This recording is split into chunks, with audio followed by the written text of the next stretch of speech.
Renukaswamy murder ಕೇಸ್ನಲ್ಲಿ ಕಳೆದ 3 ತಿಂಗಳಿನಿಂದಲೂ ಕೂಡ ನಟ ದರ್ಶನ್ ಕಂಬಿ ಹಿಂದೆ ಇದ್ದಾನೆ.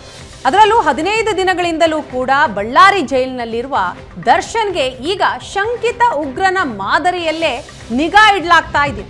ಬಳ್ಳಾರಿ ಜೈಲಿನಲ್ಲಿ ಕಾದಿದೆ ದರ್ಶನ್ಗೆ ಸಿಸಿಟಿವಿ ಸಂಕಷ್ಟ. ದರ್ಶನ್ ಸೆಲ್ ಒಳಗೂ ಸಿಸಿಟಿವಿ ಅಳವಡಿಸೋದಕ್ಕೆ ಚಿಂತನೆಗಳಾಗ್ತಾ ಇದೆಯಂತೆ. ಶಂಕಿತ ಉಗ್ರನಿಗೆ ಅಳವಡಿಸಿದ್ದಂತಹ ಮಾದರಿಯಲ್ಲಿಯೇ ಸಿಸಿಟಿವಿ ಅಳವಡಿಕೆ ಮಾಡಬೇಕು ಅನ್ನುವಂತಹ ಚಿಂತನೆ. ಕಾರಾಗೃಹದ ಹಿರಿಯ ಅಧಿಕಾರಿಗಳ ಜೊತೆ ಮಾತುಕತೆ ನಡೀತಾ ಇದೆ. ನಗರ ಪೊಲೀಸ್ ಆಯುಕ್ತ ಬಿ ದಯಾನಂದ್ ಅವರಿಂದ ಸಲಹೆಯನ್ನ ಪಡೆಯಲಾಗ್ತಾ ಇದೆ. ಶಂಕಿತ ಉಗ್ರ ಮದನಿಗೆ ಸಿಸಿಟಿವಿಯನ್ನ ಅಳವಡಿಸಿದ್ರು. ಅದೇ ರೀತಿಯಲ್ಲಿ ದರ್ಶನ್ ಸೆಲ್ ಒಳಗೂ ಕೂಡ ಸಿಸಿಟಿವಿ ಅಳವಡಿಸೋದಕ್ಕೆ ಚಿಂತನೆಗಳಾಗ್ತಾ ಇದೆ.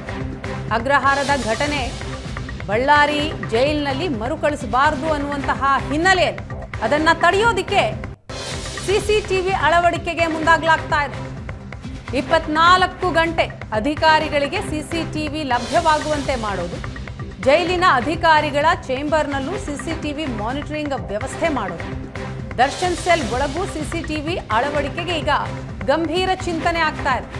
ಸಿಸಿಟಿವಿ ಅಳವಡಿಸಿದ್ರೆ 24 ಗಂಟೆ ಕ್ಯಾಮ್ರಾ ಕಣ್ಗಾವಲಿನಲ್ಲಿಯೇ ದರ್ಶನ್ ಇರಬೇಕಾಗತ್ತೆ.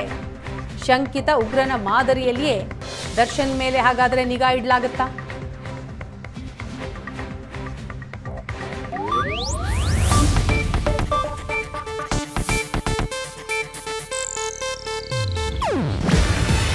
ಇದು ಏಷ್ಯಾನೆಟ್ ನ್ಯೂಸ್ ನೆಟ್ವರ್ಕ್ ಪ್ರಸ್ತುತಿ.